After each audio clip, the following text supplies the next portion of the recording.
Donc, merci à tous d'être là, messieurs les maires, mesdames et messieurs les conseillers départementaux, mesdames et messieurs les responsables politiques, monsieur le lieutenant-colonel représentant le général de la région de gendarmerie, vous me dites si j'ai fait une erreur, c'est bien ça, mesdames et messieurs les responsables associatifs, mesdames et messieurs les présidents et présidentes, il y a toujours beaucoup de présidents et de présidentes, ça permet de couvrir un champ assez large, mesdames et messieurs les enseignants et les enseignantes.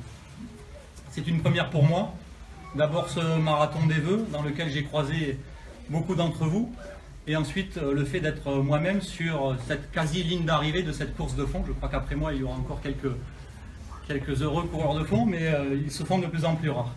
Je dois avouer que j'ai profité de ce mois de janvier pour prendre quelques repères, et ainsi éviter le discours qui laisse le temps au petit four de rancir.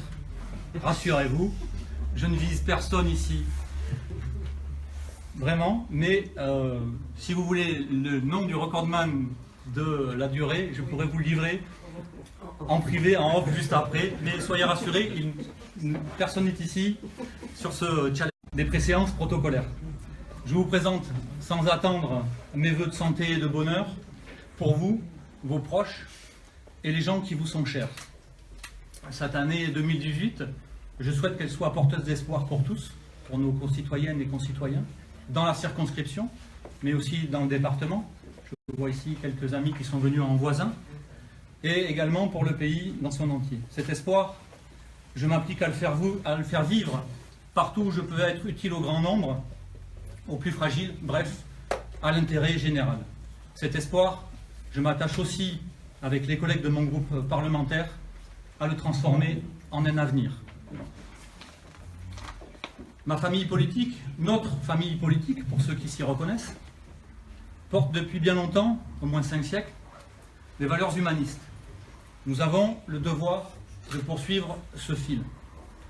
Pour cela, nous dessinons ce nouvel humanisme écologique qui affirme que le progrès social ne peut se faire sans le respect de notre planète. Nous sommes égaux au regard de l'écosystème qui nous accueille. S'il est malade, nous le sommes aussi.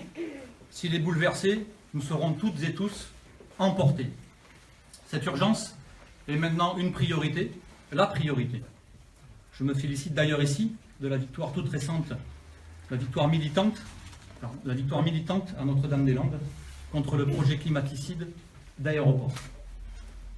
Mais, jusqu'à un passé très récent, et depuis bien trop longtemps, ces valeurs humanistes ont été galvaudées, souvent, cela allant même jusqu'à un renoncement complet. Certains ont été plus loin même que le renoncement, après avoir longtemps porté un étendard progressiste de façon abusive et trompeuse.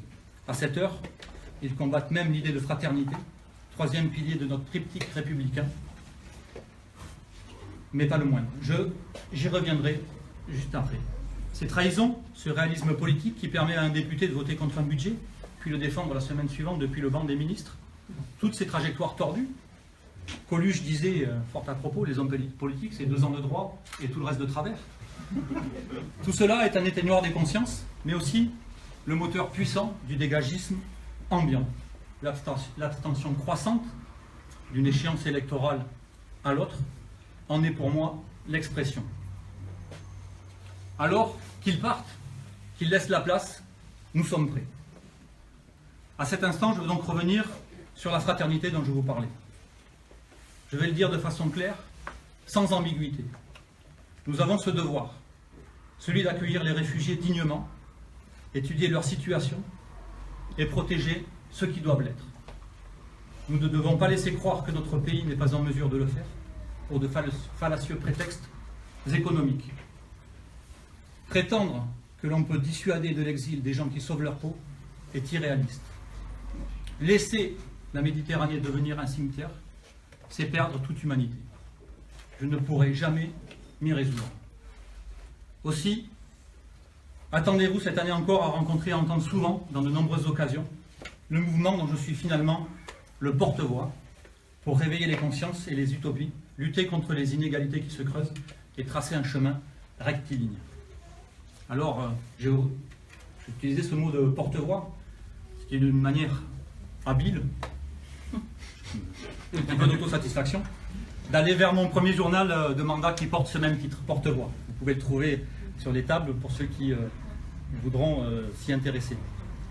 Et surtout ceux qui n'auront pas eu, en cette fin d'année, par un hasard malheureux, la chance de le trouver dans leur boîte aux lettres. Ils pourront y retrouver mes premières positions, mes premières prises de position sur la loi travail ou encore l'état d'urgence, parmi les textes les plus destructeurs de l'ordre social que nous avons eu à étudier dans cette fin d'année 2017. Les engagements locaux ne sont pas tous évoqués dans ces 4 pages, d'autres numéros suivront, mais sachez que je suis attentif et actif sur des problématiques du logement social, mais également de la rénovation énergétique des bâtiments, du transport et de la mobilité, et notamment du transport des marchandises avec le fret et la plateforme d'Ourcade. Vous ferez le lien d'une manière évidente, sans que je vous y aide, avec les murs de camions que nous trouvons sur la rocade, ou encore de la santé publique avec la fermeture programmée de l'hôpital Robert-Picqué, qui est juste ici un petit peu plus loin, et toute la réorganisation du système de santé sur l'agglomération. Sur ce secteur justement de la santé, je vous annonce d'ores et déjà un meeting le 15 février prochain, à mon initiative, à l'Athénée municipal. Je vous y invite et je vous y attends nombreux et nombreux. Toutes les informations vous seront communiquées dans un délai maintenant assez bref. Je sais votre impatience à changer les choses, car je la partage. Engagé depuis longtemps, je trouve aussi qu'il est temps de reprendre nos affaires en main pour cesser enfin de creuser les inégalités. Vous m'avez, pour certaines, ou certains d'entre vous en tout cas, élu pour cette rupture. Je suis un élu, citoyen, qui prolonge son militantisme syndical et associatif en devenant élu de la nation à l'Assemblée nationale, sans objectif de carrière, sans collectionner les mandats. Il n'y a pas pour moi de séparation entre la politique et les engagements citoyens.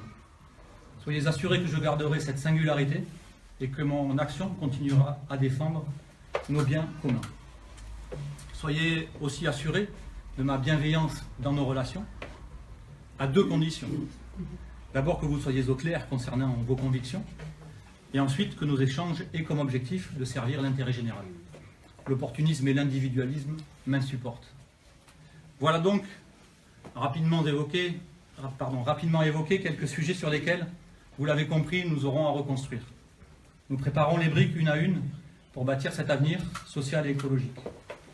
La France insoumise, ce n'est pas qu'un mouvement, un programme, c'est aussi une espérance.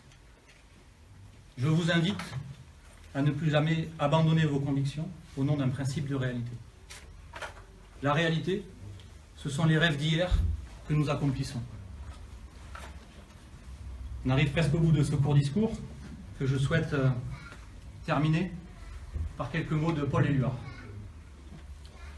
La nuit n'est jamais complète, il y a toujours, puisque je le dis, puisque je l'affirme, qui veille, désir à combler, faim à satisfaire, un cœur généreux, une main tendue, une main ouverte, des yeux attentifs, une vie, la vie à se partager. Merci à toutes et tous et que viennent les jours heureux.